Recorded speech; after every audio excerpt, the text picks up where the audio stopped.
I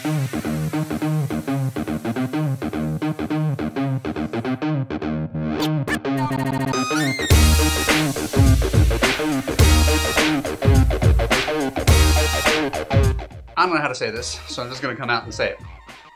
I'm a difficult person. There's a lot of difficult people out there, so I don't think I'm alone. And I think it's really important that we understand that being a difficult person carries a great price because it's harder to get along with difficult people. Basic interactions become more and more challenging when someone is brash, opinionated, vocal, blah, blah, blah, blah, blah. So here is what you should do if you're a difficult person like me. Number one, I would tell you, be aware of it. I think the worst quality that someone could have is a general sense of cluelessness about how they are perceived. For guys, I know that, I hate to use this terminology, but if we've gone out with women who've acted highly emotional and then sort of deny that that highly emotional reaction was highly emotional, where she flies off the handle, she acts like it's completely normal, guys will say, man, that's too much. Right? So you got to be able to own you're crazy, and guys got to be able to own it.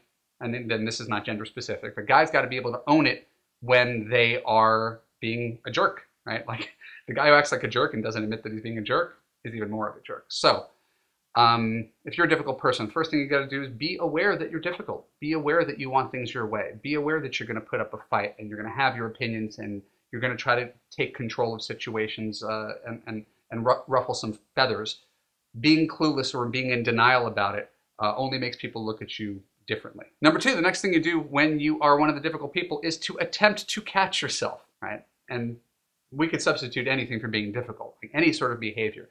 If you have a certain disposition and you're going to act a certain way, your first reaction is to do X, you may want to catch yourself and pivot into doing Y. So for me, I know that my wife is a really easygoing person, and when I find myself with the propensity to dominate or assert my will, I step back and realize, oh, there you go, doing it again. And I lapse back into good husband mode. Yes, dear, whatever you say, dear, right? Because not every battle is a battle worth fighting. Right? So just realizing that and trying to pivot on your own behavior, right, is a step in the right direction. The third thing you need to do when you are a difficult person is apologize, right? Not a half-assed apology where I'm sorry, but you. That's not a real apology.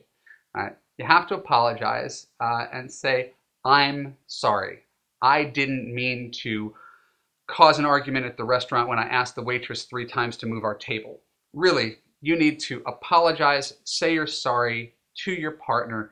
And again, you can't always control your behavior, but you got to own it, right? And try to reverse that trend instead of acting like, I just ran roughshod over everybody in the room and I'm going to pretend that nothing happened here. People have long memories and people are going to choose to hang out with people who are easier going. And as a coach for smart, strong, successful women who are a lot like me, there's nothing wrong with being difficult as long as you can sort of manage that. This is a big one. Number 4, if you're difficult, appreciate your easygoing partner. It's easy to take someone for granted who doesn't call a lot of attention to him or herself. Someone who's more easygoing, flexible, patient, right? Who doesn't demand to get his or her way, right? But those are the kind of people who should be treasured. And in fact, easygoing people tend to be the best partners, but we often devalue them because we don't have as much passion towards easygoing as people who are passionate and difficult. When you are a difficult person, A, you shouldn't go out with other difficult people. There's going to be too much friction.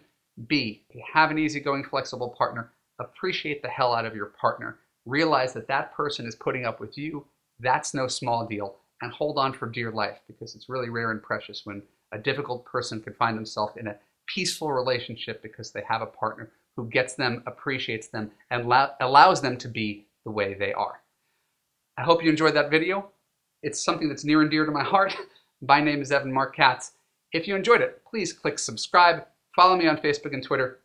Go to www.evanmarkkatz, give me your name and email address, and I will send you free dating and relationship advice until you are in the relationship of your dreams.